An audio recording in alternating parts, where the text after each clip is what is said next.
로마서 1장. 나 바울은 사도로 부름을 받은 그리스도 예수의 종으로서 하나님의 복음을 위해 특별히 선택되었습니다.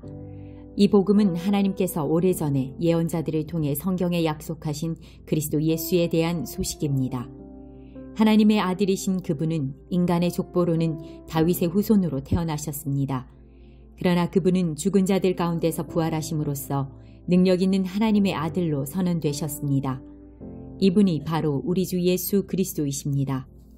그분을 통해 우리는 은혜와 사도의 직분을 얻었습니다. 우리가 해야 할 일은 모든 이방인들을 불러 주 예수 그리스도의 이름을 믿고 순종하게 하는 것입니다. 여러분도 그들과 함께 부르심을 받아 예수 그리스도의 사람이 되었습니다. 하나님의 사랑을 받아 성도로 부름을 받게 된 로마에 있는 모든 분들에게 하나님 우리 아버지와 주 예수 그리스도께서 은혜와 평강을 내리시기를 바랍니다. 먼저 예수 그리스도를 통해 나의 하나님께 감사합니다. 이는 여러분의 믿음이 온 세상에 널리 알려졌기 때문입니다. 나는 하나님의 아들에 관한 복음을 전할 때마다 기도 중에 늘 여러분을 생각하고 있었습니다. 내가 전심으로 섬기는 하나님께서 나의 증인이 되십니다. 지금 나는 하나님의 뜻이라면 여러분에게 갈 수 있는 길이 열리기를 기도합니다. 내가 여러분을 간절히 보고 싶어하는 까닭은 성령께서 주시는 선물을 나누어 주어 여러분을 강하게 하기 위함입니다. 이것은 여러분과 내가 각 사람의 믿음으로 서로 위로를 받고자 하는 데 있습니다. 형제 자매 여러분, 내가 여러 번 여러분에게 갈 계획을 세웠으나 뜻대로 되지 못했다는 것을 아시기 바랍니다. 그것은 다른 이방인들 사이에서 믿는 자들을 얻는 것처럼 여러분 중에서도 어떤 열매를 얻고 싶었기 때문입니다. 나는 그리스인이든지 미개인이든지 지식인이든지 문맹인이든지 가리지 않고 어느 누구에게나 복음을 전할 책임이 있습니다. 그래서 로마에 있는 여러분에게도 복음을 전하기를 간절히 바라는 것입니다. 나는 복음을 부끄러워하지 않습니다.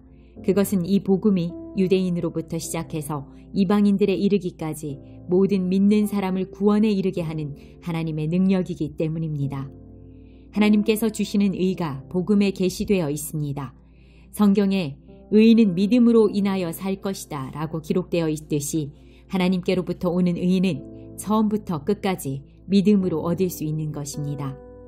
하나님의 진노가 하늘로부터 나타나서 불의한 행동으로 진리를 거스르는 사람들이 행한 모든 경건치 않은 것과 불의를 치십니다.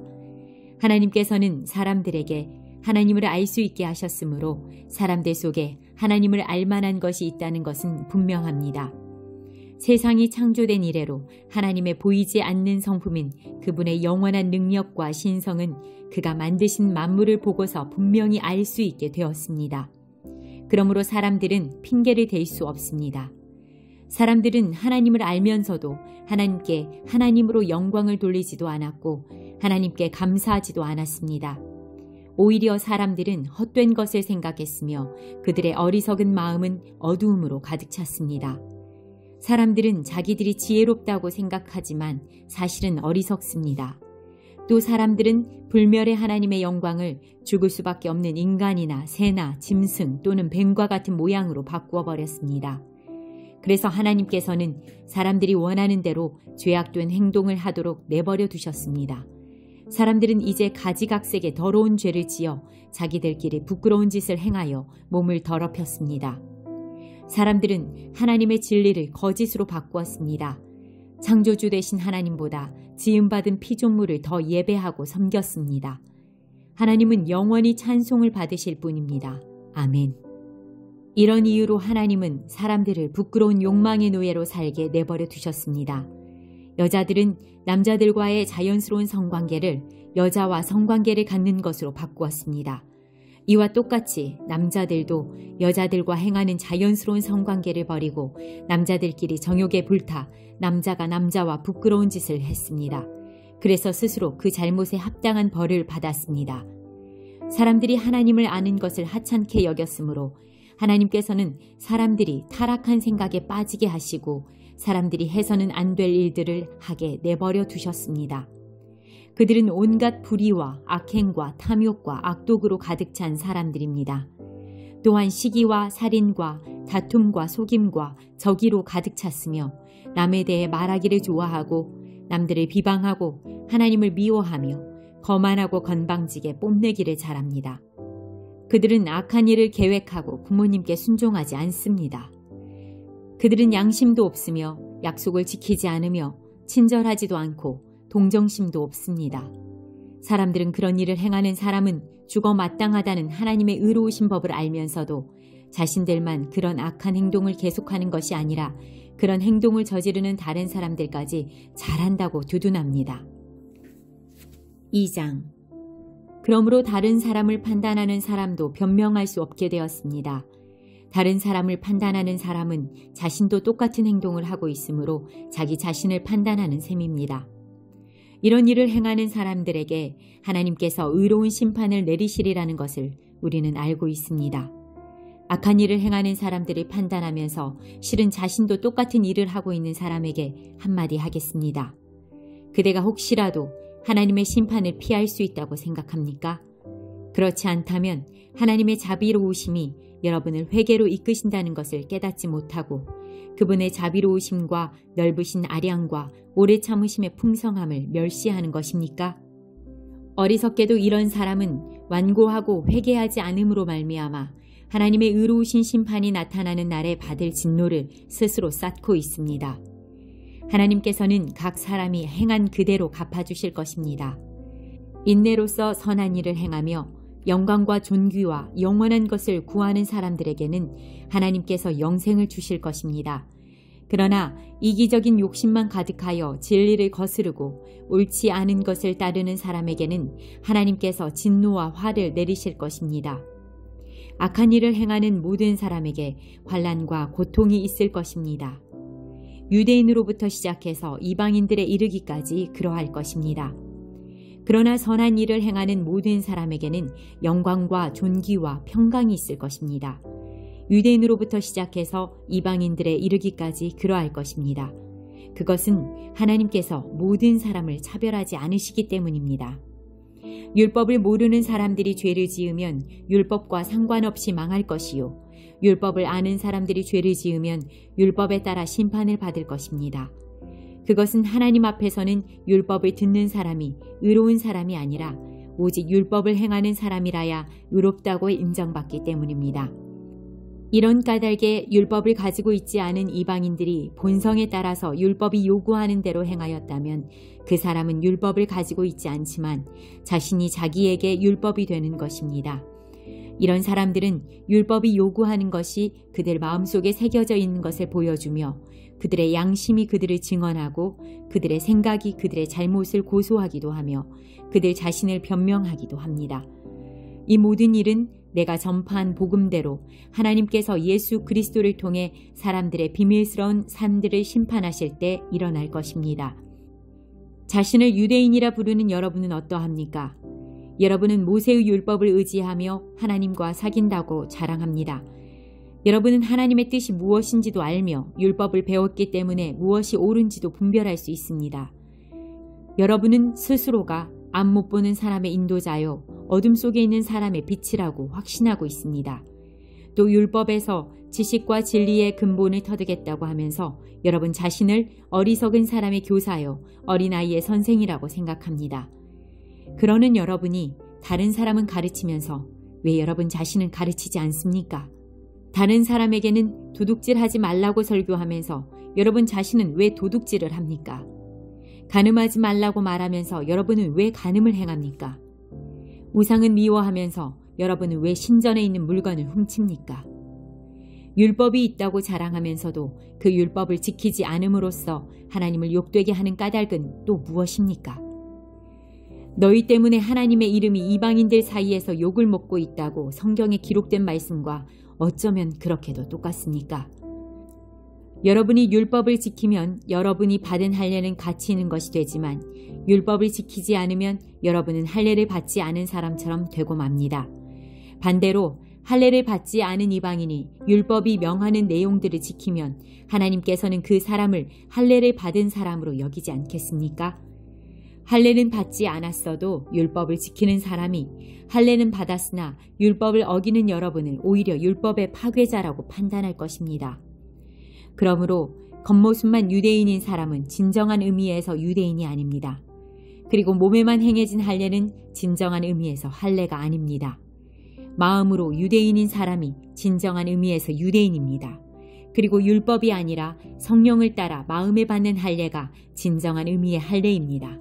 그런 사람은 사람이 아니라 하나님께로부터 칭찬을 받습니다. 3장. 그렇다면 유대인이 이방인보다 더 나은 것은 무엇입니까? 또 할례의 가치는 무엇이겠습니까? 모든 면에서 많이 있습니다. 첫째로 중요한 것은 유대인들이 하나님의 말씀을 받았다는 사실입니다. 그런데 만일 유대인 중에 하나님을 믿지 않는 사람이 있다면 어떻겠습니까? 이 사람들이 믿지 않는다고 해서 하나님의 신실하심이 무효가 되겠습니까? 절대로 그렇지 않습니다. 설령 모든 사람이 거짓말쟁이라 하더라도 하나님은 참되십니다. 성경에도 이렇게 기록되어 있습니다. 주께서는 주님의 말씀으로 의로우심을 나타내시고 심판하실 때 주님께서 이기실 것입니다. 내가 사람들이 사용하는 논리의 방식대로 말해보겠습니다. 우리가 의롭지 못한 것 때문에 하나님의 의로우심이 더욱 밝히 드러날 경우 뭐라고 말하겠습니까? 우리에게 진노를 내리시는 하나님을 의롭지 못하다고 하겠습니까? 결코 그럴 수 없습니다. 하나님께서 의롭지 못하시다면 어떻게 하나님께서 세상을 심판하시겠습니까? 사람들 중에는 내가 거짓말을 하여 그 때문에 하나님의 참되심이 드러난다면 오히려 하나님께 영광이 되는데 왜 내가 죄인 취급을 받아야 하는가 라고 우기는 사람도 있을 것입니다. 이것은 마치 선한 결과를 얻기 위해 악을 행하자라고 말하는 것과 같습니다. 사람들은 우리가 그렇게 가르친다고 우리에 대해 비난을 하고 다닙니다. 그러나 그런 사람들은 정죄를 받아 마땅합니다. 그렇다면 과연 우리 유대인들에게 이방인들보다 나은 것이 있습니까? 전혀 없습니다. 이미 말했듯이 유대인이나 이방인들이나 모두가 죄 아래에 있습니다. 성경에 이렇게 기록되어 있습니다. 의인은 한 사람도 없다. 깨닫는 사람도 없고 하나님을 찾는 사람도 없다. 모두가 곁길로 나가 하나같이 쓸모없게 되었다. 선한 일을 행하는 사람은 단 한 사람도 없다. 그들의 목구멍은 열린 무덤이고 혀로는 사람을 속인다. 그들의 입술에는 독사의 독이 있다. 그들의 입은 저주와 독설로 가득 찼다. 그들은 사람을 죽이려고 바쁘게 움직이며 그들이 가는 곳마다 멸망과 비참함이 있다. 그들은 평화의 길을 알지 못한다. 그들의 눈에는 하나님을 두려워하는 것이 없다. 우리가 알기로는 율법에 기록된 내용은 그 무엇이 되었든 율법 아래 사는 사람들에게 말하는 것입니다. 그래서 누구든지 변명할 말이 없게 되고 온 세상은 하나님의 심판 아래 있게 됩니다. 그러므로 율법을 지키는 것으로 하나님 앞에서 의롭다고 인정받을 사람은 아무도 없습니다. 왜냐하면 율법은 우리가 죄인이라는 사실을 알게 해주기 때문입니다. 그러나 이제는 율법 없이도 하나님께로부터 오는 의가 나타났습니다. 이것은 율법과 예언자들도 증언한 것입니다. 하나님께로부터 오는 의는 예수 그리스도를 믿는 믿음을 통해 옵니다. 이 의는 믿는 사람이라면 누구에게나 주어지는 것이며 사람을 차별하지 않습니다. 모든 사람이 죄를 지어 하나님의 영광에 이를 수 없게 되었습니다. 그런 사람이 그리스도 예수께서 주시는 속죄를 통해 하나님의 은혜로 의롭다는 판단을 받습니다. 그것은 하나님께서 거저 주시는 선물입니다. 하나님께서 예수님을 화목제물로 내어주셨으며 누구든지 예수님의 피를 믿음으로 죄를 용서받게 됩니다. 하나님은 이전에 살았던 사람들이 지은 죄에 대해 오래 참으심으로 심판하지 않으셨습니다. 이렇게 하여 하나님께서는 그분의 의로우심을 보이셨습니다. 하나님께서 이 시기에 그분의 의로우심을 보이신 것은 하나님 자신이 의로우시다는 것과 예수님을 믿는 사람을 의롭게 하신다는 것을 보이기 위해서였습니다. 그렇다면 사람이 자랑할 것이 어디 있겠습니까? 자랑할 것이라고는 하나도 없습니다. 어떠한 법으로 사람이 의롭게 됩니까? 율법을 지키는 데서 오는 것입니까? 이런 것과는 상관이 없습니다. 의롭게 되는 것은 오직 믿음의 원리에 의해서만 이루어집니다. 사람은 율법을 지키는 것과는 상관없이 믿음으로 의롭게 된다고 우리는 생각합니다. 하나님은 유대인들만의 하나님입니까? 이방인들의 하나님은 되지 않습니까? 하나님은 이방인들의 하나님도 되십니다. 하나님은 오직 한 분이시므로 그분은 할례를 받은 사람이나 할례를 받지 않은 사람이나 동일하게 믿음으로 의롭게 해주십니다. 그렇다면 우리가 이 믿음을 가지고 율법을 무효로 만들고 있습니까? 그렇지 않습니다. 오히려 믿음을 통하여 율법을 더 굳게 세웁니다. 로마서 4장. 그러면 이 문제에 대해 우리의 조상 아브라함이 발견한 것은 무엇이라고 말할 수 있겠습니까? 아브라함이 행위를 통해 의롭다함을 얻었다면 그에게는 자랑할 것이 있었을 것입니다. 그러나 하나님 앞에서는 자랑할 것이 없습니다. 성경이 뭐라고 말합니까? 아브라함이 하나님을 믿으니 그 믿음을 그의 의로 여기셨다라고 하지 않습니까? 일을 해서 품삯을 받는 사람은 그가 받는 품삯을 당연히 받을 것을 받는 것으로 생각하지 선물을 받는 것으로 생각하지 않습니다. 그러나 일을 하지 않는데도 품삯을 받는 사람이 있다면 그가 경건하지 않은 사람을 의롭다고 여기시는 하나님을 믿기 때문에 하나님께서 그의 믿음을 보시고 의롭다고 여기시는 것이 됩니다. 다윗은 행한 것과는 관계없이 하나님께서 의롭다고 인정하시는 사람이 받은 복에 대해 다음과 같이 말했습니다. 자기 죄를 용서받고 자기 허물이 가려진 사람은 복이 있다. 주님께서 죄 없다고 인정해주는 사람은 복이 있다. 그렇다면 이 복이 할례를 받은 사람들에게만 내리는 것입니까? 아니면 할례를 받지 않은 사람들에게도 내리는 것입니까? 우리는 앞에서 아브라함의 믿음이 의로 여김을 받았다고 말했습니다. 어떤 상황에서 이런 일이 발생했습니까? 아브라함이 할례를 받은 뒤였습니까? 아니면 할례를 받기 전이었습니까? 아브라함이 의롭다함을 받은 것은 할례를 받은 후가 아니라 할례를 받기 전이었습니다. 아브라함은 할례를 받기 전에 믿음으로 의롭다함을 받았으며 그 표로서 할례를 받은 것입니다. 그러므로 아브라함은 할례를 받지 않고도 하나님을 믿는 모든 사람들이 의롭다 여김을 받을 수 있도록 모든 믿는 사람의 조상이 되었습니다. 또한 아브라함은 할례 받은 자의 조상이기도 합니다. 이 말은 그가 할례 받은 사람들 뿐만 아니라 우리 조상 아브라함이 할례를 받기 전에 가졌던 믿음의 발자취를 따라가는 사람들의 조상도 된다는 의미입니다. 하나님께서 아브라함과 그의 후손에게 그들이 세상을 물려받을 상속자가 되리라고 하신 약속은 율법을 통해 온 것이 아니라 믿음으로 인한 의를 통해 주신 약속입니다. 만일 율법을 지키는 사람이 상속자가 된다면 믿음은 쓸모가 없어지고 약속도 무용지물이 되고 말 것입니다. 율법은 하나님의 진노를 야기하지만 율법이 없다면 율법을 범하는 일도 없을 것입니다. 그러므로 하나님의 약속은 믿음을 통해 주어집니다. 이렇게 하신 것은 하나님께서 아브라함의 모든 자손에게 약속을 은혜로 주시기 위해서입니다. 모세의 율법 아래 사는 사람뿐만 아니라 우리 모두의 조상 아브라함처럼 믿음으로 사는 사람들 전부가 아브라함의 자손이 됩니다. 성경에 내가 너를 많은 민족의 조상으로 삼았다고 기록되어 있는 것처럼 아브라함은 그가 믿은 하나님, 곧 죽은 사람도 살리시며 없는 것도 있게 하시는 하나님을 믿었습니다. 아브라함은 소망이 전혀 없었지만 하나님께서 내 자손이 이와 같이 많아질 것이다 라고 말씀하신 대로 자기가 많은 민족의 조상이 될 것을 믿고 소망하였습니다. 아브라함은 100살이나 되어 거의 죽은 사람이나 다름없게 되었고 살아도 나이가 많아 아기를 낳을 수 없다는 것을 알았지만 하나님을 믿는 믿음이 약해지지 않았습니다. 그는 하나님의 약속에 대해 불신하거나 의심하지 않고 오히려 그 약속을 굳게 믿어 하나님께 영광을 돌렸습니다. 아브라함은 하나님께서 친히 약속하신 것을 이루실 능력이 있다는 것을 확신했습니다.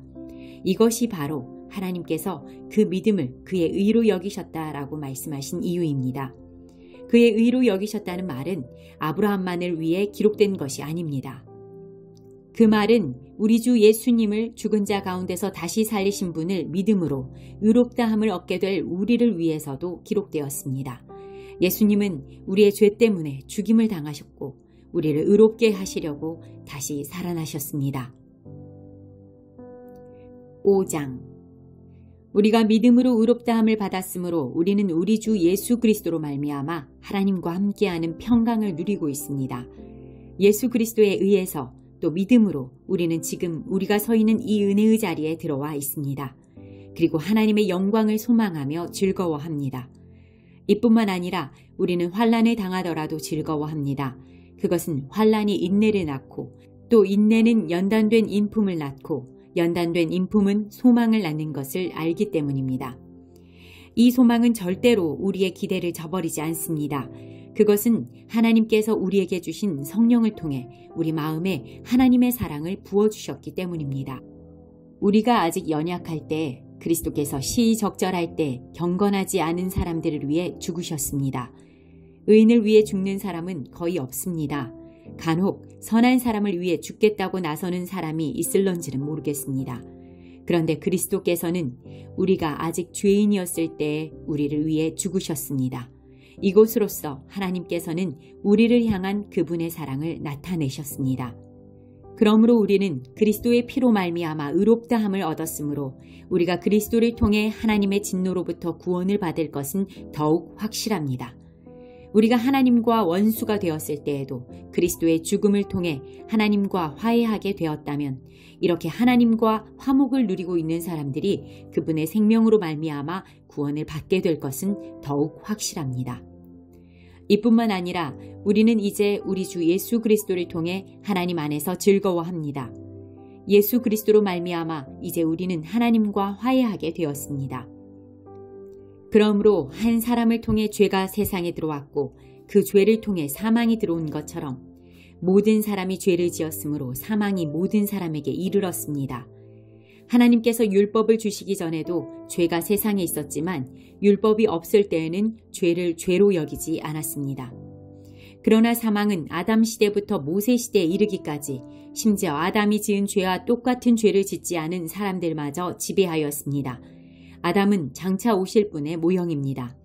하지만 하나님께서 주시는 은혜는 아담이 지은 죄와 비교가 되지 않습니다. 많은 사람이 그 한 사람의 죄 때문에 죽었다면 한 사람 예수 그리스도의 은혜로 인한 하나님의 은혜와 선물은 많은 사람에게 더욱 넘쳤습니다. 또한 하나님의 선물과 아담의 죄는 차이가 있습니다. 한 사람의 죄 때문에 심판이 오게 되고 모든 사람을 정죄에 이르게 했으나 하나님의 은혜의 선물은 많은 범죄 때문에 오게 되어 많은 사람에게 의롭다함을 받게 하였습니다. 한 사람의 죄로 말미암아 사망이 왕노릇하였다면 하나님의 넘치는 은혜와 의롭다고 여기시는 선물을 받는 사람들은 한 분 예수 그리스도를 통해 참 생명 안에서 더더욱 왕노릇하게 될 것입니다. 그러므로 한 사람의 범죄 때문에 모든 사람이 죄인이 되었지만 한 사람의 의로운 행동 때문에 모든 사람에게 생명을 낳게 하는 의로움이 발생했습니다. 한 사람의 불순종으로 많은 사람이 죄인이 되었듯이 한 사람의 순종으로 많은 사람이 의인이 될 것입니다. 율법은 범죄를 증가시키려고 들어왔습니다. 그러나 죄가 많아진 곳에 하나님의 은혜가 더욱 넘치게 되었습니다. 죄가 사망 안에서 왕노릇하였듯이 은혜는 의를 통해 우리 주 예수 그리스도로 말미암아 영생을 얻게 하기 위해 왕노릇할 것입니다.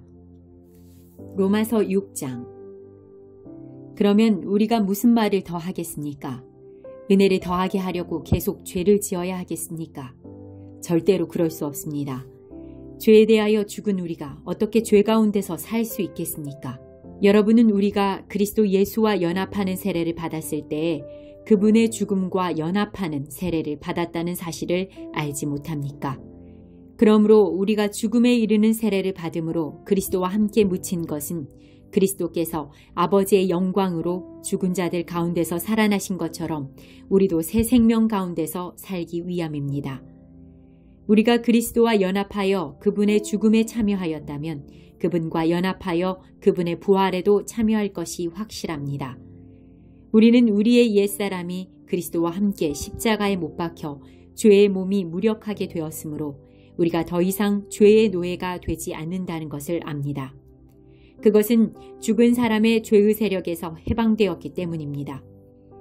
우리가 그리스도와 함께 죽었다면 또한 그리스도와 함께 살아날 것도 믿습니다.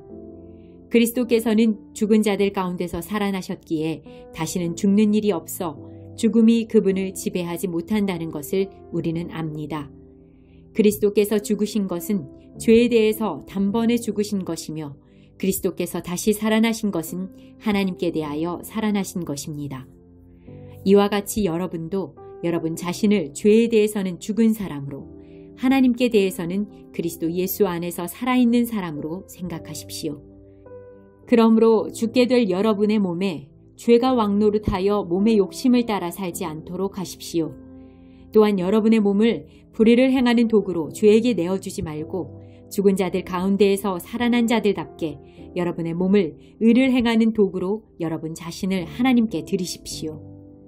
여러분은 율법 아래 있지 않고 은혜 아래 있으므로 죄가 여러분에게 왕노릇할 수가 없습니다. 그러면 어떻게 해야 하겠습니까? 우리가 율법 아래 있지 않고 은혜 아래 있다고 해서 죄를 짓자는 말입니까? 절대로 그럴 수 없습니다. 여러분이 어떤 사람에게 복종하여 여러분 자신을 그 사람에게 바치면 여러분은 그 사람의 종이 된다는 것을 알지 못하십니까? 여러분은 죽음에 이르는 죄의 종이 될 수도 있고 의에 이르는 순종의 종이 될 수도 있습니다. 그러나 하나님께 감사할 것이 있습니다. 여러분이 전에는 죄의 종이었으나 전수받은 가르침에 본해 전심을 다해 복종함으로써 죄로부터 해방되어 의의 종이 되었습니다. 여러분의 육신이 연약하기 때문에 일상적인 말로 예를 들어 말하겠습니다. 여러분이 전에는 여러분의 몸을 더러움과 불법의 종으로 들여 불법을 행했습니다. 그러나 이제는 여러분의 몸을 의의 종으로 들여 거룩함에 이르십시오. 전에 여러분이 죄의 종이었을 때는 의의 다스림을 받지 않았습니다. 그때 여러분이 얻은 열매는 무엇입니까? 지금에 와서 부끄러워하는 그 일들의 마지막은 사망이었습니다. 그러나 이제는 여러분이 죄에서 해방되어 하나님의 종이 되었습니다. 그리하여 거룩함에 이르는 열매를 맺고 있습니다. 그 일의 마지막은 영생입니다.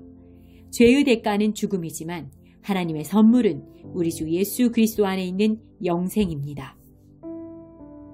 7장. 형제자매 여러분, 나는 지금 율법을 아는 여러분에게 말하고 있습니다. 여러분은 율법이 사람이 살아있는 동안에만 그 사람을 지배한다는 것을 알지 못합니까? 이를테면 결혼한 여자는 남편이 살아있는 동안에는 법에 의해 남편에 매여 살아야 합니다.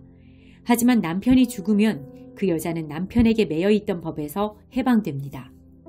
그래서 여자가 남편이 아직 살아있는데도 다른 남자와 결혼하면 그 여자는 간음죄를 짓는 것이 되지만 만일 남편이 죽으면 그 여자는 그 법에서 해방되므로 다른 남자와 결혼하더라도 간음죄를 짓는 것이 되지 않습니다. 내 형제자매 여러분, 이와 같이 여러분들도 그리스도의 몸으로 말미암아 율법에 대해 죽었습니다. 이제 여러분은 하나님께 열매를 맺기 위해 다른 분, 곧 죽은 사람들 가운데서 살아나신 그분의 사람이 되었습니다. 전에 우리가 죄의 성품에 사로잡혀 살았을 때에는 율법이 우리 몸속에서 죄를 지으려는 욕망을 일으켜 죽음에 이르는 열매를 맺게 했었습니다. 그러나 이제 우리는 우리를 가둔 율법에 대해 죽고 율법으로부터 해방되었습니다. 그러므로 우리는 기록된 문자에 따라 하나님을 섬기는 것이 아니라 성령의 새로운 방법으로 하나님을 섬깁니다. 그렇다면 우리가 무슨 말을 하겠습니까? 율법이 죄입니까? 절대로 그렇지 않습니다. 율법이 없었다면 나는 죄가 무엇인지 알지 못했을 것입니다. 율법이 탐내지 말라고 말하지 않았다면 나는 탐내는 것이 무엇인지 알지 못했을 것입니다. 그러나 죄는 이 계명을 이용하여 기회를 엿보아 내 속에서 온갖 탐심을 일으켰습니다. 율법이 없다면 죄는 죽은 거나 다름없습니다. 전에 내가 율법과 상관이 없었을 때 나는 살아있었습니다. 그러나 계명이 들어오자 죄가 살아났고 나는 죽었습니다. 그래서 생명으로 인도해야 할 계명이 사실 나를 죽음으로 이끄는 계명이 되고 말았습니다. 죄가 계명을 이용하여 기회를 엿보아 나를 속였고 그 계명으로 나를 죽였습니다. 그러므로 율법은 거룩하며 계명도 거룩하고 의롭고 선합니다. 그렇다면 선한 것이 나에게 죽음을 가져다 주었단 말입니까? 절대로 그렇지 않습니다. 죄가 죄인 것으로 드러나도록 하기 위해서 죄는 선한 것을 이용하여 나에게 죽음을 가져왔습니다. 그리하여 죄는 계명을 통해 한층 더 죄의 참모습을 드러내게 된 것입니다. 우리는 율법이 영적이라는 것이라는 사실을 압니다. 그러나 나는 영적이지 못하며 죄의 노예로 팔린 몸입니다. 나는 내가 하는 일을 이해를 못하겠습니다. 내가 하고 싶어하는 일은 하지 않고 미워하는 일을 행하고 있으니 말입니다. 내가 그런 일을 하면서도 그 일을 원하지 않는 것은 율법이 선하다는 것을 인정하는 셈입니다. 그런데 이제는 원하지 않는 일을 하는 존재는 내가 아니라 내 안에 살고 있는 죄입니다. 나는 내 안에, 다시 말해서 나의 죄악된 본성 안에 선한 것이라고는 하나도 존재하지 않는다는 사실을 압니다. 선을 행하려는 바람은 내게 있지만 선을 행할 수는 없습니다. 나는 원하는 선은 행하지 않고 원하지 않는 악을 행합니다. 내가 원하지 않는 일을 행하고 있다면 그 일을 행하는 자는 내가 아니라 바로 내 안에 살고 있는 죄입니다. 그러므로 나는 이런 법칙을 발견했습니다. 선을 행하려는 마음은 나에게 있지만 악이 나와 함께 있다는 것입니다. 사실 나의 속 중심에서는 하나님의 법을 즐거워합니다. 그러나 나의 몸의 여러 부분들에서는 다른 법이 작용하고 있습니다. 그 법이 내 마음의 법과 싸워 나를 내 몸에서 작용하고 있는 죄의 법에 사로잡히게 합니다. 나는 참으로 비참한 사람입니다. 누가 나를 이 사망의 몸에서 구원해내겠습니까? 우리 주 예수 그리스도로 인하여 하나님께 감사합니다. 그러므로 나는 마음으로는 하나님의 법에 복종하는 반면 죄악된 본성으로는 죄의 법에 복종하고 있습니다. 8장. 그러므로 이제 그리스도 예수 안에 있는 사람은 정죄를 받지 않습니다. 그것은 그리스도 예수 안에서 생명을 주시는 성령의 법이 죄와 사망의 법에서 여러분을 해방시켰기 때문입니다. 율법이 죄의 본성 때문에 연약하여 할 수 없었던 것을 하나님께서는 죄를 없애기 위해 자신의 아들을 죄 있는 사람의 모양으로 보내심으로써 행하셨습니다. 하나님께서는 죄인들 속에 거하고 있는 죄에 대해 유죄 판결을 내리셨습니다.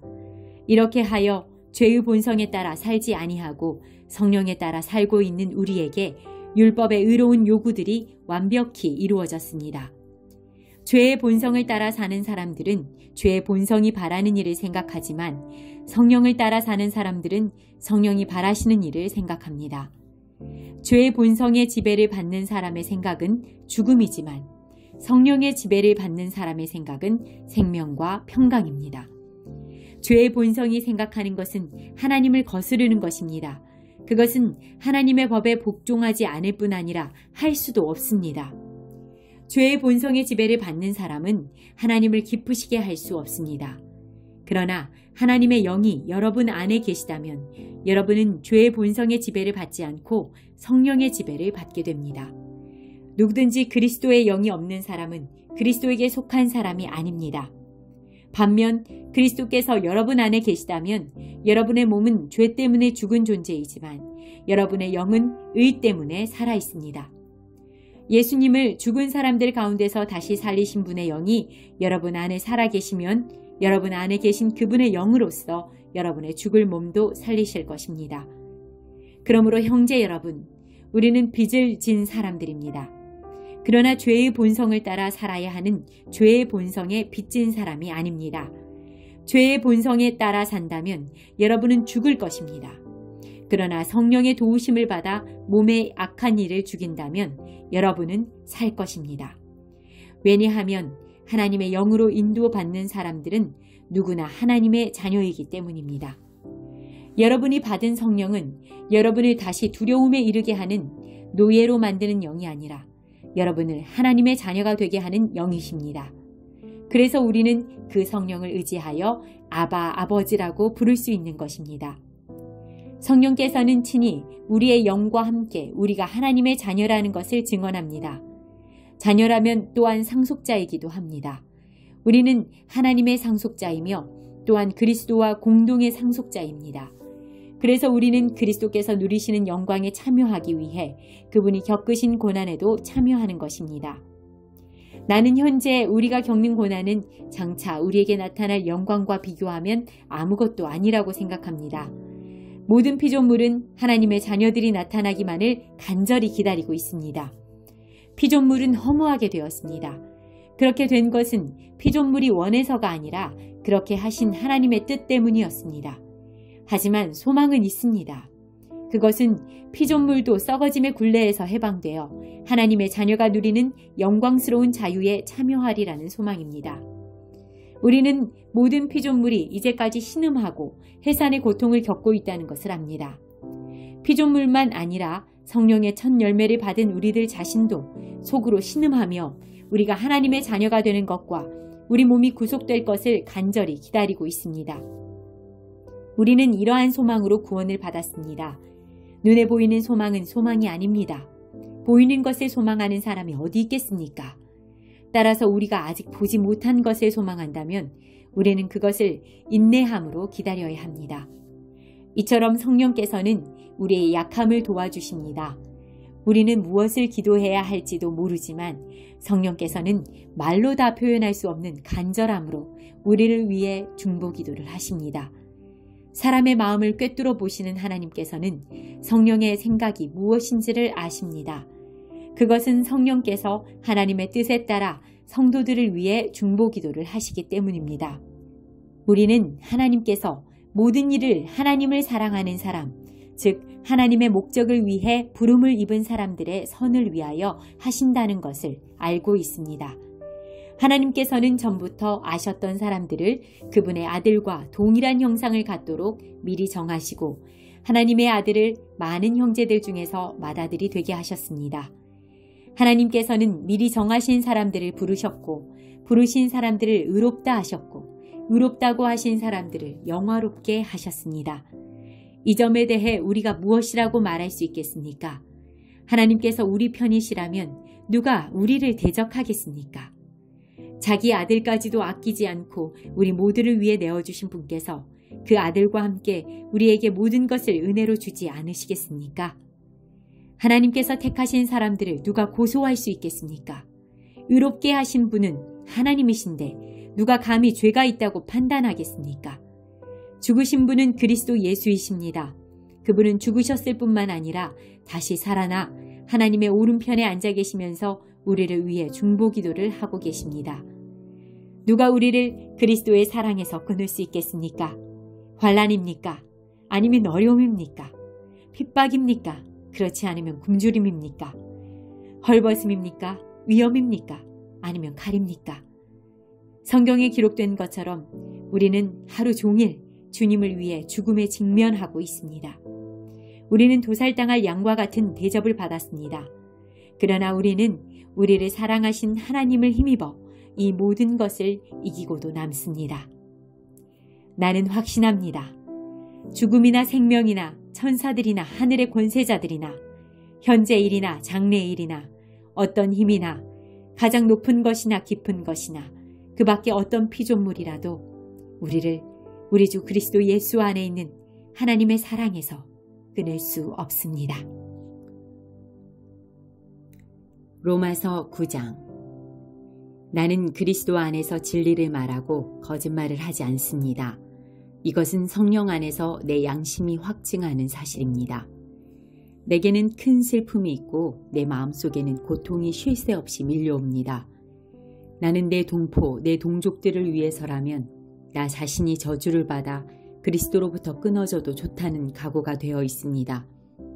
그들은 이스라엘 백성으로서 하나님의 아들이라는 신분을 얻었습니다.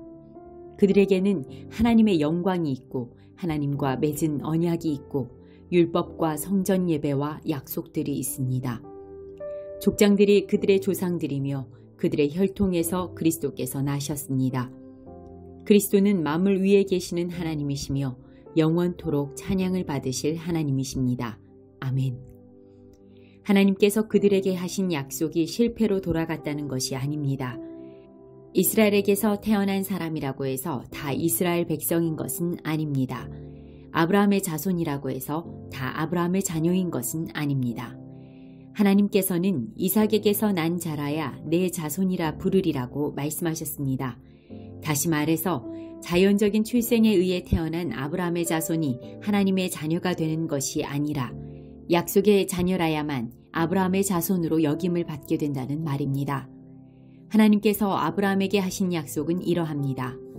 정한 때가 되어 내가 다시 오리니 사라가 아들을 낳을 것이다. 그뿐만이 아닙니다. 리브가가 우리 조상 이삭 한 사람에게서 아이를 임신했을 때에도 그랬습니다. 두 아들이 태어나기도 전에, 그리고 그들이 무슨 선이나 악을 행하기도 전에 하나님께서는 선택하시는 목적을 굳게 세우기 위해 리브가에게 다음과 같이 말씀하셨습니다. 형이 동생을 섬길 것이다. 이렇게 말씀하신 것은 하나님의 선택이 사람의 행위가 아니라 불러주시는 분의 뜻에 달려있다는 것을 보여주기 위해서입니다. 이것은 내가 야곱을 사랑하고 에서는 미워했다라고 기록된 대로입니다. 그렇다면 우리가 무엇이라고 말할 수 있겠습니까? 하나님이 공정하지 못하시다고 말할 수 있겠습니까? 그럴 수 없습니다. 하나님께서 모세에게 내가 자비를 베풀고자 하는 사람에게 자비를 베풀고 불쌍히 여기고자 하는 사람을 불쌍히 여기겠다라고 말씀하셨습니다. 그러므로 모든 것이 사람의 요구나 노력에 달려있는 것이 아니라 하나님의 자비에 달려있는 것입니다. 이런 이유로 하나님께서는 파라오에게 내가 너를 왕으로 세운 것은 너를 통해 내 능력을 나타내고 내 이름을 온 땅에 두루 전하기 위함이다 라고 말씀하셨던 것입니다. 그러므로 하나님께서는 그분의 뜻대로 어떤 사람에게는 자비를 베푸시고 또 어떤 사람은 완고하게도 만드십니다. 그러면 여러분 중에서는 나에게 이렇게 말할 사람이 있을지 모르겠습니다. 그런데 왜 하나님께서는 우리가 잘못했다고 우리를 책망하시는가? 하나님의 뜻을 거스를 사람이 누가 있단 말인가? 그러나 사람이 무엇이기에 감히 하나님께 말대꾸한단 말입니까? 토기 그릇이 자기를 만든 사람에게 나를 왜 이렇게 만들었소? 라고 말할 수 있습니까? 토기 그릇을 만드는 사람이 똑같은 진흙으로 귀하게 사용할 그릇과 천하게 사용할 그릇을 만들 권한이 없단 말입니까? 하나님께서 진노를 나타내시고 그분의 능력을 사람들에게 알리시기를 원하셨으면서도 멸망받기로 되어 있는 진노의 그릇들을 인내로써 참아주셨다면 어쩌겠습니까? 또한 하나님께서 그렇게 하신 것이 영광에 들어가도록 미리 준비하신 자비의 그릇들에게 그분의 풍성한 영광을 알게 하기 위해서였다면 어쩌겠습니까? 하나님께서 부르신 자비의 그릇이 바로 우리들입니다. 유대인 중에서만 부르신 것이 아니라 이방인들 중에서도 부르셨습니다. 호세아의 글에도 이런 말씀이 있습니다. 내 백성이 아니라고 말했던 사람을 내 백성이라 부르겠고 내가 사랑하지 않았던 사람을 사랑하겠다. 그리고 이런 말씀도 있습니다. 너희는 내 백성이 아니라고 그들에게 말한 그곳에서 그들은 살아계신 하나님의 아들이라고 불리게 될 것이다. 또한 이사야는 이스라엘에 관해 이렇게 외쳤습니다. 이스라엘 자손들의 수가 바닷가의 모래처럼 많을지라도 남은 자만 구원을 얻을 것이다.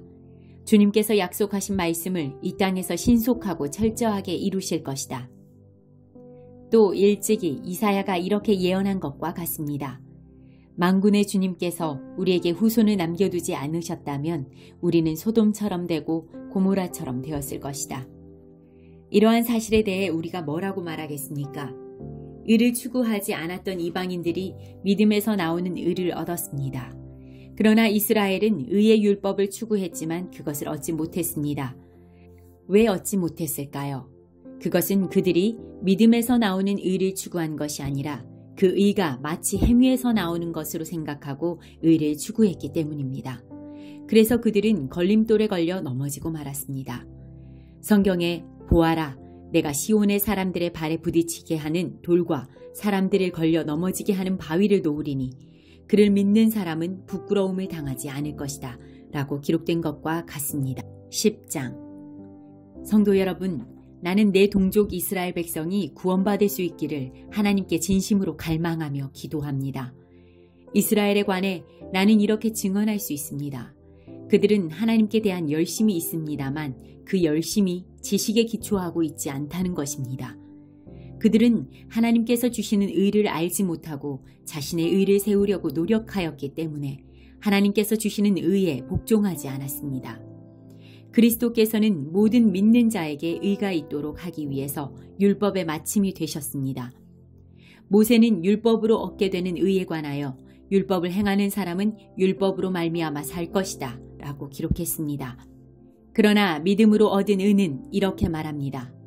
너는 마음속으로 누가 하늘에 올라간단 말인가 라고 말하지 마라. 이 말은 그리스도를 땅으로 모셔 내려오겠다라는 뜻입니다.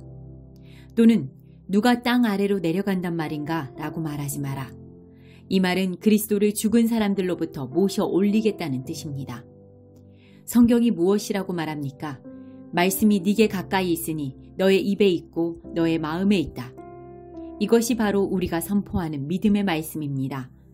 여러분이 만일 여러분의 입으로 예수님은 주님이시다 라고 고백하고 또 마음으로 하나님께서 그리스도를 죽은 자들 가운데서 다시 살리신 것을 믿으면 여러분은 구원을 얻을 것입니다. 여러분은 마음으로 믿어 의롭다함을 얻으며 입으로 고백하여 구원을 얻습니다. 성경은 이렇게 말합니다. 그를 믿는 자는 누구나 부끄러움을 당하지 않을 것이다. 유대인이나 그리스인이나 차별이 없습니다. 동일한 주님께서 모든 사람의 주님이 되시며 그를 부르는 모든 사람에게 풍성한 복을 주십니다. 그것은 누구든지 주님의 이름을 부르는 자는 구원을 얻을 것이기 때문입니다. 그러면 그들이 믿지 않는 분을 어떻게 부를 수 있겠습니까? 또 그들이 들은 적이 없는 분을 어떻게 믿을 수 있겠습니까? 그들에게 선포해주는 사람이 없는데 어떻게 그들이 들을 수 있겠습니까? 그들이 보냄을 받지 않았다면 어떻게 선포할 수 있겠습니까? 좋은 소식을 전하는 사람들의 발이 얼마나 아름다운가 라고 기록된 말씀처럼 말입니다. 그러나 이스라엘 백성이 다 복음을 받아들인 것은 아닙니다. 이사야가 이렇게 말하였습니다. 주님, 우리가 전한 것을 누가 믿었습니까? 따라서 믿음은 말씀을 듣는 것에서 얻게 되고 말씀 듣는 것은 그리스도의 말씀을 통해서 얻게 됩니다. 그러면 내가 묻겠습니다. 이스라엘 백성들이 복음을 들어본 적이 없단 말입니까? 아닙니다. 그들은 분명히 들었습니다. 그들의 소리가 온 땅에 퍼졌고 그들의 말이 땅끝까지 이르렀다라고 성경에 기록되어 있습니다. 내가 다시 묻겠습니다. 이스라엘 백성이 알아듣지 못했습니까? 그렇지 않습니다. 먼저 모세가 한 말을 들어봅시다. 내가 내 백성이 아닌 사람으로 너희를 시기하게 만들겠고 깨달음이 둔한 백성으로 너희를 화나게 하겠다. 또 이사야는 담대하게 이렇게 말했습니다. 나를 찾지 않던 사람들에게 내가 만나주고 나를 구하지 않던 사람들에게 내가 나타났다. 그러나 이스라엘에 관해 하나님께서는 복종하지 않고 거역하는 백성을 향해 나는 하루 종일 내 손을 내밀었다고 말씀하셨습니다. 11장. 그러므로 내가 묻겠습니다. 하나님께서 자기 백성을 버리셨습니까? 절대로 그렇지 않습니다. 나 자신도 이스라엘 사람이요 아브라함의 후손이며 베냐민 지파 출신입니다. 하나님께서는 전에 택하신 자기 백성을 버리지 않으셨습니다. 여러분도 성경이 엘리야에 관해 한 말을 잘 알고 계실 것입니다. 엘리야는 이스라엘을 고소하며 하나님께 이렇게 호소하지 않습니까? 주님, 그들이 주님의 예언자들을 죽이고 주님의 제단들을 헐어버렸습니다. 이제 저 혼자만 남아있는데 그들은 저마저 죽이려 하고 있습니다. 그런데 하나님께서 엘리야에게 무엇이라고 대답하셨습니까? 하나님께서는 내가 바알에게 무릎을 꿇지 않은 사람 7,000명을 나를 위해 남겨두었다고 말씀하셨습니다. 지금도 마찬가지입니다. 지금도 하나님의 은혜로 택함을 받은 남은 자들이 있습니다. 은혜로 하신 것이라면 그것은 행위에 의한 것이 아닙니다. 행위에 의한 것이라면 은혜는 더 이상 은혜가 되지 못할 것입니다. 그러면 무엇입니까? 이스라엘이 간절히 바라던 것을 이스라엘은 얻지 못하고 택함을 받은 자들이 얻었습니다. 반면 나머지 사람들은 마음이 완악해졌습니다. 성경에도 이렇게 기록되어 있습니다. 하나님께서 그들에게 혼미한 영을 주셔서 오늘날까지 눈이 있어도 보지 못하고 귀가 있어도 듣지 못한다. 다윗은 이렇게 말했습니다. 그들의 잔치상이 그들에게 덫과 올무가 되게 하시고 그들이 걸려 넘어져 멸망받게 하소서. 그들의 눈은 흐려 보지 못하게 하시고 그들의 등은 영원토록 굽어있게 하소서. 그러므로 내가 다시 묻습니다. 이스라엘이 걸려 넘어져 완전히 망하고 말았습니까? 결코 그렇지 않습니다. 오히려 그들의 죄 때문에 구원이 이방인들에게 이르게 되었고 이스라엘은 이방인들을 보고 시기하게 되었습니다. 이스라엘의 범죄가 세상에 풍성한 복을 가져다 주었고 이스라엘의 실패가 이방인들에게 풍성한 복을 가져다 주었다면 이스라엘 전체가 하나님 앞에 돌아올 때 그 풍성함은 얼마나 더하겠습니까? 이제 이방인 여러분들에게 말하겠습니다. 나는 이방인의 사도로서 내가 맡은 직분에 대해 영광스럽게 생각하고 있습니다. 다만 바라는 것은 내 동족에게 시기심을 일으켜 그들 중에 몇 명만이라도 더 구원하고 싶은 것입니다. 내 동족 이스라엘이 하나님께 버림을 받게 되어 세상이 하나님과 화목하게 되었다면 이스라엘이 하나님께 받아들여지는 것은 죽은 자들 가운데서 다시 살아나는 것이 아니면 무엇이겠습니까? 처음 떼내어드린 반죽의 일부분이 거룩하면 반죽 전체가 거룩하고 나무 뿌리가 거룩하면 가지도 거룩한 법입니다. 참 올리브 나무의 가지 중에서 얼마를 잘라낸 뒤 야생 올리브 나무 가지인 여러분을 원가지에 접붙이면 접붙여진 가지는 참 올리브 나무로부터 올라오는 양분을 받게 됩니다. 그러니 여러분은 잘려나간 가지를 향해 자랑하지 마십시오. 자랑하더라도 명심할 것이 있습니다. 여러분이 뿌리를 지탱하는 것이 아니라 뿌리가 여러분을 지탱한다는 사실입니다. 여러분은 이렇게 말할 수도 있을 것입니다. 나를 접붙이기 위해 가지들이 잘려나갔다 라고 말입니다. 이것은 100번 지당한 말입니다. 그 가지들은 믿지 않았기 때문에 잘려나갔고 반대로 여러분은 믿었기 때문에 나무에 붙어 있습니다. 그러니 자만하지 말고 오히려 두려워하십시오. 하나님께서 원래 나무에 붙어 있던 가지들도 아끼지 않으셨다면 여러분도 아끼지 않으실 것입니다. 그러므로 하나님의 인자하심과 엄격하심을 깊이 생각하십시오. 넘어진 사람들에게는 하나님의 엄격하심을, 여러분에게는 하나님의 인자하심을 보이셨습니다. 여러분이 계속해서 하나님의 인자하심에 머물러 있으면 하나님께서도 인자함을 베푸실 것입니다. 만일 하나님의 인자하심에 계속 머물러 있지 않으면 여러분도 잘리게 될 것입니다. 그리고 잘려나간 가지가 다시 믿게 되면 그들도 다시 접붙임을 받게 될 것입니다. 왜냐하면 하나님께서는 그들을 다시 접붙이실 능력이 있기 때문입니다. 여러분은 본래 붙어있던 야생 올리브 나무에서 잘려 여러분이 속한 종자와는 다른 좋은 올리브 나무에 접붙여진 가지입니다. 그렇다면 원래 좋은 올리브 가지였던 유대인들이 원래 그들이 붙어있던 좋은 올리브 나무에 접붙여지는 것은 얼마나 쉬운 일이겠습니까? 형제 여러분, 나는 여러분이 스스로 똑똑하다고 생각하는 일이 없도록 하기 위해 이 비밀에 대해 알기를 원합니다. 비밀의 내용은 이렇습니다. 이방인의 충만한 수가 하나님께 돌아오기까지 이스라엘 중에 얼마는 완악한 채로 있게 된다는 사실입니다. 그리하여 온 이스라엘이 구원을 얻을 것입니다. 성경에 이렇게 기록되어 있습니다. 구원자가 시온에서 나와 야곱의 자손에게서 경건하지 못한 것을 제거할 것이다. 이것은 내가 그들의 죄를 없앨 때에 그들과 맺을 내 언약이다. 복음의 관점에서 볼 때 이스라엘은 여러분들 때문에 하나님의 원수가 되었습니다. 그러나 선택의 관점에서 볼 때 그들은 조상들 때문에 하나님의 사랑을 입은 사람들입니다. 하나님께서는 선물을 주시고 부르신 후에 무르는 법이 없습니다. 전에 하나님께 불순종하던 여러분이 이제 이스라엘이 불순종한 것 때문에 자비를 얻게 되었듯이 현재 이스라엘이 불순종하는 것은 여러분에게 내린 하나님의 자비하심을 그들도 받기 위해서입니다. 하나님께서는 모든 사람들에게 자비를 베푸시기 위해 모든 사람을 불순종하는 데에 가두어 두셨습니다.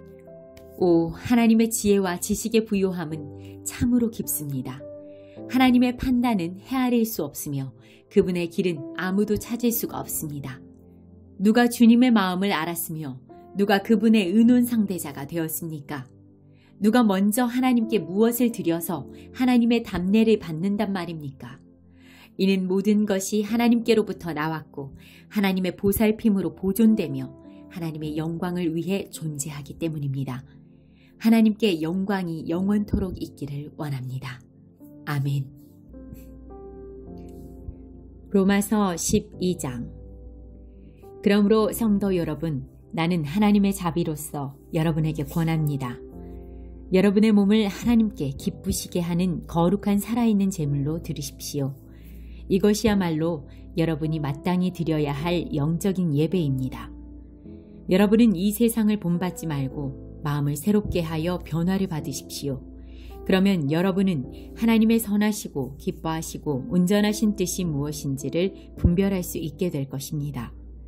하나님께서 나에게 주신 은혜를 힘입어 여러분 한 사람 한 사람에게 말씀드리겠습니다. 여러분은 여러분 자신에 대하여 마땅히 생각해야 할 것 외에 다른 것을 생각하지 마십시오. 여러분은 하나님께서 각자에게 주신 믿음의 분량대로 냉철한 판단을 가지고 자신에 대하여 생각하십시오. 사람에게 몸이 있고 그 몸에는 많은 지체가 있어 그 지체들이 하는 일이 각기 다른 것처럼 우리도 여럿이지만 그리스도 안에서 한 몸을 이루었고 한 사람 한 사람이 서로에 대해 지체로서 연결되어 있습니다. 우리는 하나님께서 우리에게 주신 은혜에 따라 저마다 다른 선물을 받았습니다. 예를 들어 그것이 예언의 선물이라면 믿음의 분량대로 그 선물을 사용하십시오. 봉사하는 선물이면 봉사하는 일로, 가르치는 선물이면 가르치는 일로, 격려하는 선물이면 격려하는 일로, 남을 구제하는 선물이면 너그럽게 나누는 일로, 지도하는 선물이면 열성을 다해, 자선을 베푸는 것이면 기쁨으로 그 선물을 사용하십시오. 사랑은 거짓이 없어야 합니다. 악을 미워하고 선을 굳게 붙드십시오.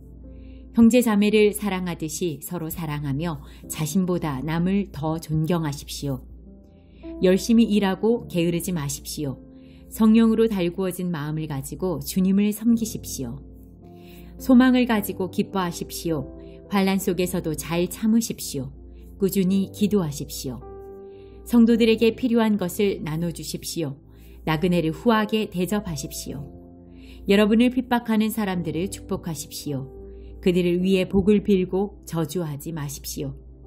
기뻐하는 사람들과 함께 기뻐하고 슬퍼하는 사람들과 함께 슬퍼하십시오. 서로 한 마음이 되십시오. 교만한 마음을 품지 마십시오. 하찮아 보이는 사람들과도 기꺼이 사귀십시오. 스스로 지혜 있는 척 하지 마십시오. 아무에게도 악을 악으로 갚지 마십시오. 모든 사람이 보기에 선한 일을 하십시오. 여러분 쪽에서 할 수 있는 일이라면 모든 사람과 더불어 화평하게 지내십시오. 사랑하는 여러분, 여러분이 직접 원수를 갚지 말고 하나님의 진노에 맡기십시오. 성경에 이렇게 기록되어 있습니다. 주님께서 말씀하시기를 원수 갚는 것이 나에게 있으니 내가 갚을 것이라. 여러분은 이렇게 하십시오. 원수가 먹을 것이 없어 굶고 있으면 먹을 것을 주고 목말라 하면 마실 것을 주십시오. 그렇게 하는 것은 그의 머리 위에 숯불을 쌓는 것이기 때문입니다. 악에게 지지 말고 선으로 악을 이기십시오. 13장 누구든지 국가의 권세 잡은 사람들에게 복종하십시오. 하나님께서 세우시지 않은 권세란 없습니다. 세상에 있는 권세는 다 하나님께로부터 나왔습니다. 그러므로 그 권세를 거스르는 것은 권세를 세우신 하나님을 거스르는 것과 같습니다. 그런 사람은 심판을 받게 될 것입니다. 의로운 일을 하는 사람에게는 통치자들이 두려움의 대상이 아니지만 악한 일을 행한 사람에게는 두려움의 대상입니다. 권세 잡은 사람을 두려워하지 않고 싶습니까? 그렇다면 의로운 일을 행하십시오. 그러면 그에게 칭찬을 받을 것입니다.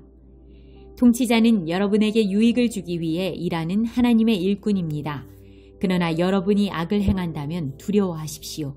그가 공연히 칼을 차고 있는 것이 아닙니다. 그는 하나님의 일꾼으로서 악을 행하는 사람에게 벌을 내리는 하나님의 진노를 집행하는 사람입니다. 그러므로 권세에 복종하십시오. 단지 벌받을 것이 두려워서가 아니라 양심 때문에 복종해야 합니다. 여러분이 세금을 바치는 것도 같은 이유에서입니다. 통치자들은 바로 이런 일에 종사하는 하나님의 일꾼들입니다. 모든 사람에게 해야 할 의무를 다하십시오.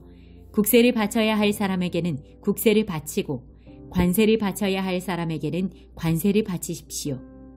두려워해야 할 사람은 두려워하고 존경해야 할 사람은 존경하십시오. 다른 사람을 사랑하는 빚 이외에는 아무 사람에게 아무런 빚도 지지 마십시오. 남을 사랑하는 사람은 율법을 온전히 이룬 것이나 다름없습니다. 율법에 간음하지 마라, 살인하지 마라, 도둑질하지 마라, 탐내지 마라는 계명과 그 밖에 여러 다른 계명들이 있지만 이 모든 계명은 내 이웃을 내 몸과 같이 사랑하라는 하나의 말씀으로 요약될 수 있습니다. 사랑은 이웃에게 악을 행하지 않습니다. 그러므로 사랑은 율법의 완성입니다. 이런 행동을 해야 하는 것은 여러분도 알고 있다시피 벌써 잠에서 깨어날 때가 되었기 때문입니다. 이제 우리의 구원이 처음 믿었을 때보다 더 가까워졌습니다. 밤이 거의 다 지나 낮이 가까웠습니다. 그러므로 어둠의 행실을 벗어버리고 빛의 갑옷을 입읍시다. 낮에 활동하는 사람처럼 단정히 행동합시다. 난잡한 유흥을 즐기지 말고 술 취하지 마십시오. 성적으로 문란하거나 퇴폐적인 생활을 버리십시오. 다투지 말고 질투하지 마십시오. 주 예수 그리스도로 옷 입으십시오. 죄의 본성이 바라는 정욕을 만족시키는 생각을 하지 마십시오. 로마서 14장. 믿음이 약한 사람을 받아들이고 논란이 있는 문제에 단언을 내리지 마십시오. 자기가 가지고 있는 믿음에 따라 모든 음식을 먹는 사람이 있지만 믿음이 약하여 채소만 먹는 사람도 있습니다. 모든 음식을 먹는 사람은 채소만 먹는 사람을 업신여기지 마십시오. 또 채소만 먹는 사람은 모든 음식을 먹는 사람을 비난하지 마십시오. 이는 하나님께서 그를 받으셨기 때문입니다. 여러분이 누구이기에 남의 종을 판단하십니까? 그가 서 있든지 넘어지든지 그것은 자기 주인이 관여할 문제입니다. 종이 서 있게 된다면 그것은 주님께서 그를 서게 할 수 있기 때문입니다. 어떤 날을 다른 날보다 더 중요하다고 생각하는 사람이 있는가 하면 모든 날이 다 같다고 여기는 사람도 있습니다. 이럴 경우 사람마다 자기 마음에 확신이 있어야 합니다. 어떤 날이 더 중요하게 여기는 사람도 주님을 위해 그런 생각을 하는 것이고 어떤 음식이나 다 먹는 사람도 주님을 위해 먹는 것입니다. 그는 음식을 먹을 때 하나님께 감사한 마음을 갖습니다. 음식을 가려 먹는 사람도 주님을 위해 그리하며 그 사람도 하나님께 감사한 마음을 가집니다. 우리 중에 자기 자신만을 위해 사는 사람은 한 명도 없으며 자기 자신만을 위해 죽는 사람도 없습니다. 우리가 산다면 그것은 주님을 위해 사는 것이고 죽는다면 주님을 위해 죽는 것입니다.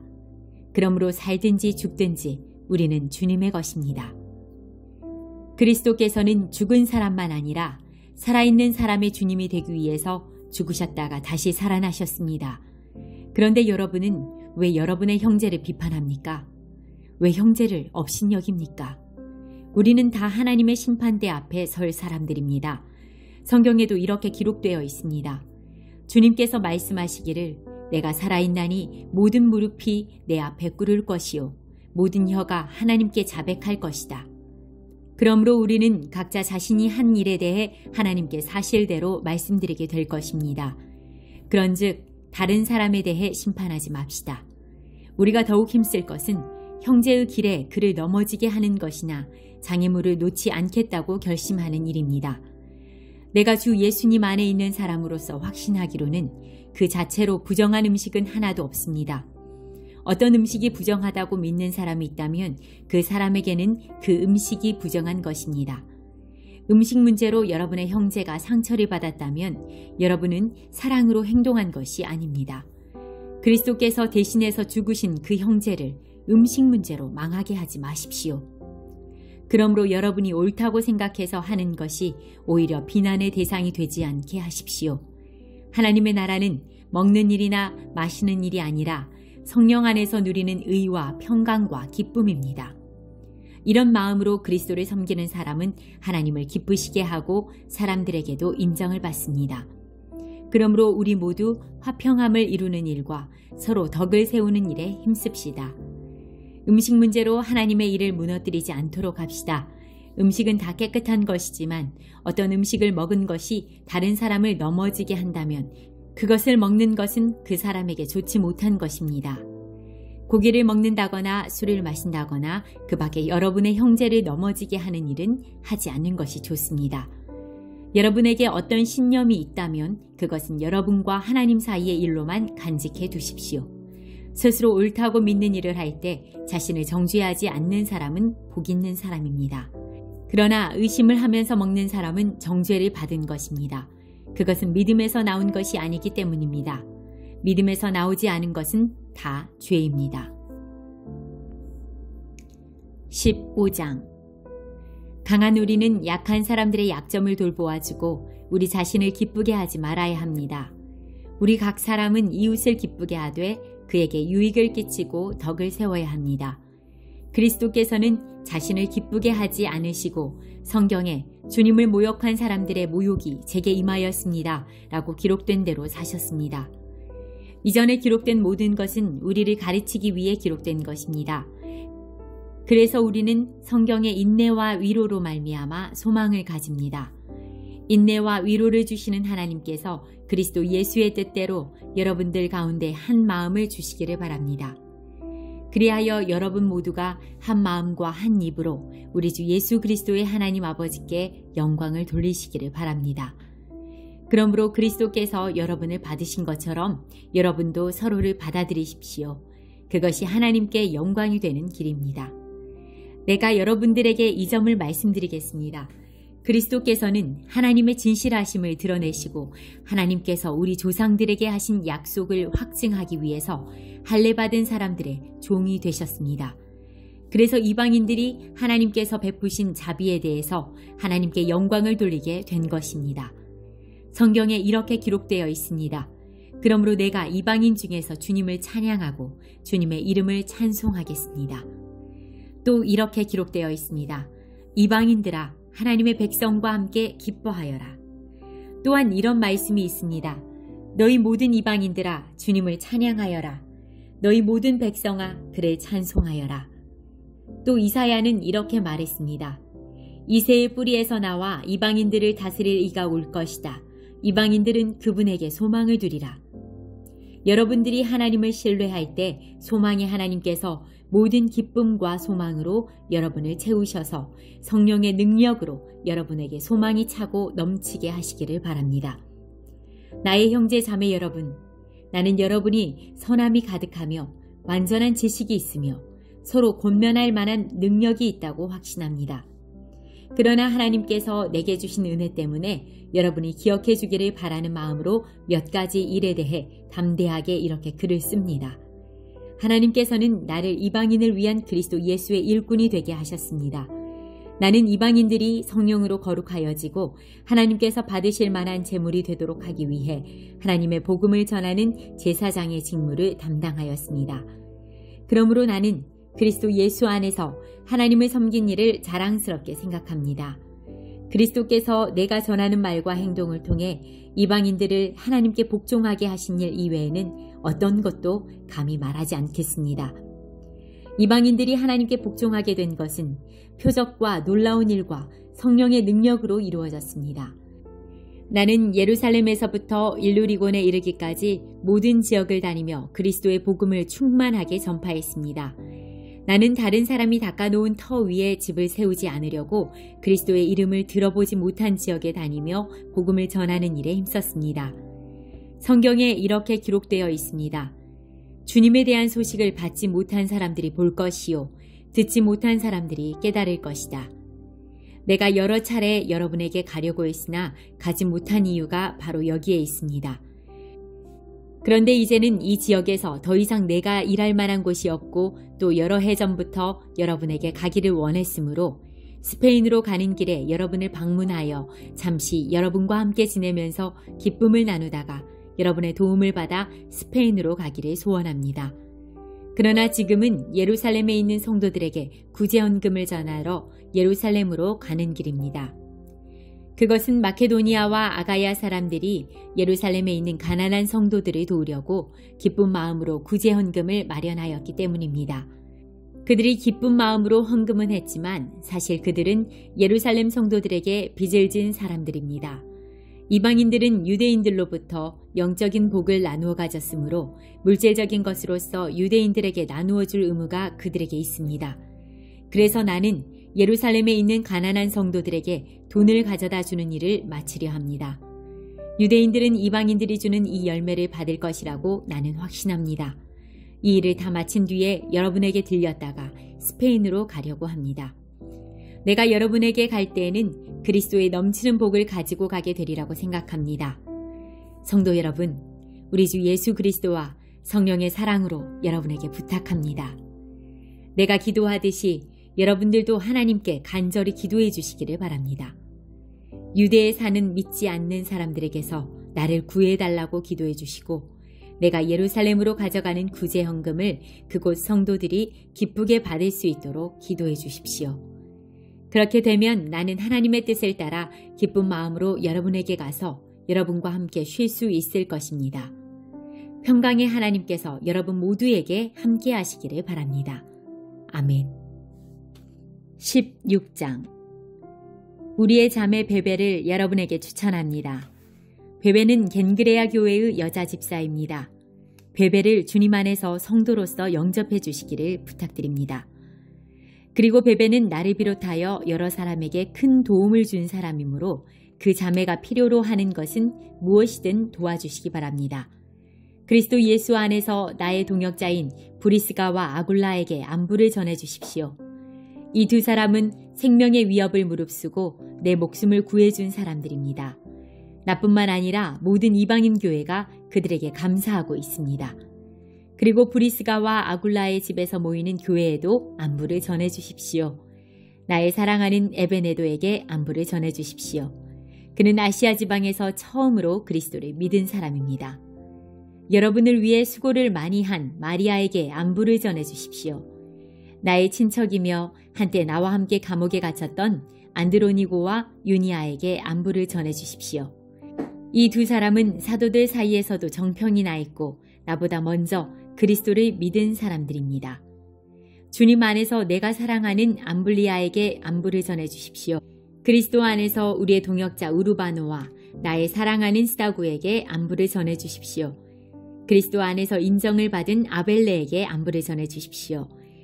아리스토블로의 가족에게 안부를 전해 주십시오. 나의 친척 헤로디온에게 안부를 전해 주십시오.